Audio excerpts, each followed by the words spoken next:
everyone, it's Robin Riley for Bello's Designs. Welcome to my Talk Crafty to Me video. This one I am titling Pressing Leaves and Flowers. I think you're going to find this kind of interesting and fun. This is a technique I came across many years ago, and I do attempt to do it at least on a yearly basis, and typically at the end of summer is when I give this one a go. Hey, before I get started and explain how this is done and show you all of the supplies, let me invite you to both of our Facebook pages. The one is the Bello's Design Lounge, where we feature all of the Lavinia products. And the other is the Bello's Design a la carte page. There we showcase all the other current products that Patty has in her shop.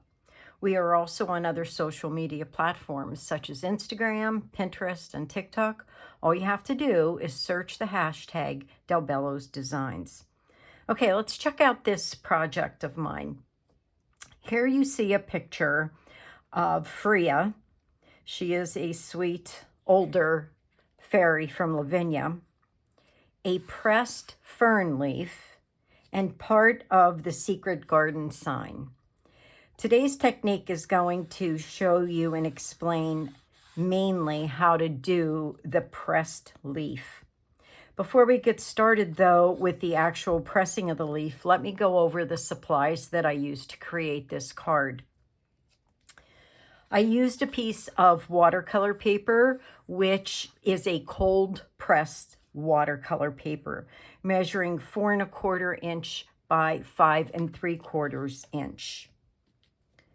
The stamps that I used is Freya LAV 356, and the other stamp that I used is the new Secret Garden Sign, LAV 746. The only ink that I used for this project is the VersaFine Clair Nocturne. I used a gold Uniball Signo pen to highlight the wings of Freya, along with some highlights around the secret garden sign. I'm not sure if you picked up on it, but the edge of this card I have done in a gold Sharpie pen. The other item I will be needing is a piece of fern, which I just cut from my garden hillside. I will be using my Misty platform. And the other main thing that is needed is a die cutting machine. I use a Big Shot. And I'm not going to give you the specifics on it because everyone's die cutting machine is a little differently. So what you'll need to do is figure out for yourself the sandwich that is needed to get a good press. I'm going to warn you ahead of time that the thickness of the leaf, or be it a flower that you're attempting to press, is going to cause a bit of a mess. The thicker the object is, the more liquid that will be inside, and it will kind of spread out onto your cutting pads. So keep that in mind. You don't want to do anything super thick and make a really big mess for yourself. I will go over some other things that I pressed just to give you an idea of what works best with this technique. Okay, my machine is too big for me to bring over here and set up for you to actually watch me crank it through. So I'll be right back. I'm going to go press this and come right back to you. Okay, I'm back. I ran this through my die cutting machine with the sandwich that created enough pressure that I was able to get an imprint of the actual piece of fern. Now the fern is still attached here. I have not removed it. And this fern was extremely thin, so the mess was very minimal that I made. So at this point, all I do is take my fingernail and gently pull the fern from the watercolor paper. Now, as you can see, a little bit of the leaf tips stuck. So I just scrape those off with my fingernail. I'm not pressing too hard because I don't want to rip the paper. The paper is a little bit wet, I will say, just a little bit, not much. Again, it's going to depend on the thickness of the object that you use to press. Now, once I have this cleaned off, I will set this aside for probably at least an hour, if not a little longer, to dry. And I will also, after that, set it under something heavy to flatten the surface. Now, I can't use this particular one because it's damp, it's wet. So I'm going to set this aside and use it in a future project. But I went ahead and I did one actually yesterday. And as you can see, I got a pretty decent print. Not so much at the top, but that's okay. It's all an experiment, and you just work with what you get. At this point, I bring in my MISTI. And I am going to stamp my images where I think they look appropriate for this fern. And I think I'll just let Freya's wings hang a little bit off of the card. I pretty much like that look and do that rather often. Now, stamping onto watercolor paper is sometimes challenging, depending on the brand that you're using, depending on how much tooth, how much actual markings that you can see on the watercolor paper. Each brand is a little bit differently, so the surface isn't completely smooth, is basically what I'm trying to say. So depending on the smoothness is how well my stamp is going to appear. So I'm going to press rather firmly on the stamp. I'm even going to give it a rub with my air hockey tool. And let's see what kind of a print I got. All right, as you can see, it's rather speckled.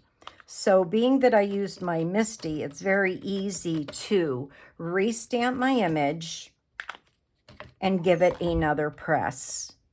I have found out that typically when I'm using a watercolor card that has tooth, has that bumpy surface, it takes 2 to 3 prints to get a rather clean stamp image. Now, if I don't get a clean image at this point, I'll show you what I do next. Let me wipe off my stamp. And as you can see, which I think you can see, there are a few areas that are speckled. So in that case, what I do is I use a Sharpie marker, and I go in and I just touch up those areas by tapping the point of the marker over those areas. I try not to actually color, because I have found, not all blacks are equal. And if I actually color with up and down motions, with making actual lines, sometimes that's very noticeable. So by simply tapping my point of the marker onto those areas that didn't take the ink, I find it not to be as noticeable. All right, almost finished here. There's just a few more I want to touch up. Okay, that's good. I'm happy with that. So now what I'll do is I'm going to take my sign, the Secret Garden sign. Now, if you look at the stamp itself, you can see it has posts. Well, I did not want to see the posts. So all I did, let me move this over just a tad bit. All I did was place my Secret Garden sign at the base of my card. Now, there's a couple ways you could do this. You could use some tape and mask off those posts on the sign. You could actually put some tape on your card. Me, I'm just going to go for it. I'm going to ink up my sign. Using my cloth, I'm going to remove the ink where I do not want it and hope for a good print. I'm going to hold this on here a little bit longer. And that's good. I only needed to do that one time, being that the surface of the stamp wasn't large like Freya. I got a pretty good print for watercolor paper on the first try. So I'm going to leave it at that. All right, let me get this out of my MISTI. And all I'm going to do now is bring in that gold Uniball Signo pen. And I'm going to just add some dots on the wings, trying not to cover up any of the black markings.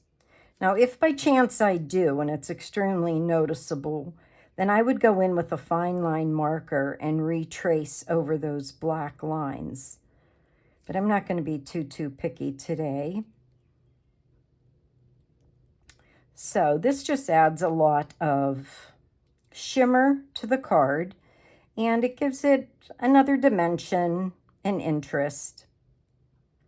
So let me get through this. I even try to go on the edges. If you look closely, you'll see there are some white, a few little white dotted areas where it's purposely there. So I go in and I touch those up.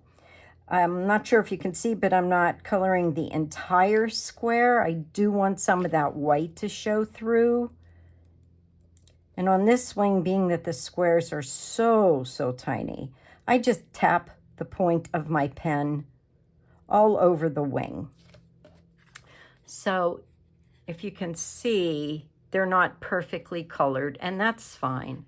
And all I'm going to do with this Secret Garden sign is tap just some gold dots all the way around the area that is already shaded by the stamp itself, just to add some interest. Now with Freya, I always think it looks like she's sprinkling some magic dust. So I am not the greatest user of glitter. You most definitely could use glitter, but for me, I just typically use my Signo pen and add some random dots that pretty much only the recipient of this card is going to see. I know it's probably very difficult to see it at this point.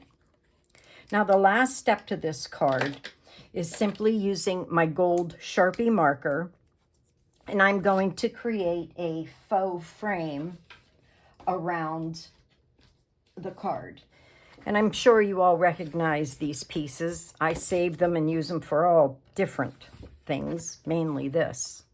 So to create that faux frame, what I'm going to do is I line up the edge of my scrap card here to the edge of the card, just leaving a small bit for me to see.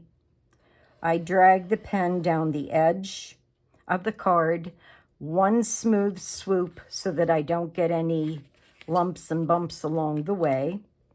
I rotate my card. I do the same thing to all 4 sides. The trick to do this is to literally just go for it. Try not to think about it. Don't stop along the way, and always look the direction in which you are traveling. That helps keep your focus on the edge of the paper, and chances are you won't make a mistake if you follow that procedure. All right, we'll check this out, and here we have it. Okay, a very simple card, but I think also a very meaningful card because you're going to use something from your garden, and I think it should be noted in your card that that is actually a piece of something you cut from your garden. Okay, very quickly, I want to go over a few other things that I pressed from my garden. I have also, in this pile, I have my failures. So I want you to see what that looks like. All right, this particular leaf came from a coleus plant. And I'm always surprised at when I press the colors that I get. This particular leaf was bright red around the edges. And you would never be able to guess that because no red came out of this, simply green. This here is a hydrangea leaf that all I got were the veins, nothing else. So I placed a piece of lamb's ear on the top and I got a greener imprint. This here is from a holly tree that I have. And it always amazes me, the browns that come out, and I have no clue what those blue pieces are, where they even came from, but I like it because it adds interest.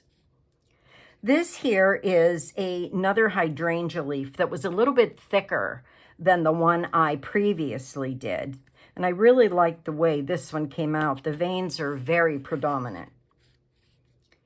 Here is 2 flowers that I trimmed from a heuchera plant. And they are a very bright pink flower, very small though. And you can see how I got some really nice purple shades from one. From the other, I got a little bit of purple and some yellow, which just blew my mind because I didn't realize there was yellow.